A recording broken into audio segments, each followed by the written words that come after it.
आज आपण गाजरचा झणझणीत ठेचा कसा बनवायचा ते पाहूया. तर मी 4 मिरच्या घेतलेल्या आहेत, थोडासा लसूण घेतलाय आणि हा बारीक आपल्याला आता ठेचून घ्यायचा आहे खलबत्त्यात. त्याच्यानंतर काढून घ्यायचं आहे. पाव किलो मी केशरी गाजर घेतलेले आहेत आणि गाजर पहिल्यांदा स्वच्छ धुवून घेतलेत, कोरडे करून घेतलेत. आता हे बारीक कापून घ्यायचे. आता हे गाजर सुद्धा आपल्याला खलबत्त्यामध्ये असे थोडेसे कुटून घ्यायचे आहेत जाडसर, किंवा मिक्सरमध्ये सुद्धा तुम्ही चालू बंद करून बारीक करून घेऊ शकता. आता फोडणी देऊन घेऊया. तर तेल गरम करून त्याच्यामध्ये जिरं, ठेचलेला लसूण मिरची, कढीपत्ता, हिंग, त्याच्यानंतर बारीक केलेले गाजर टाकायचे आहेत.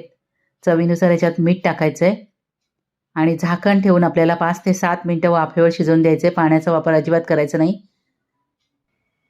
गॅसची फ्लेम लो ठेवायची आणि लोखंडाच्या तुम्ही कढईमध्ये किंवा तव्यात हा ठेचा बनवा, फार छान लागतो खायला. तर आपला ठेचा तयार झालेला आहे. वरून कोथिंबीर टाकायची.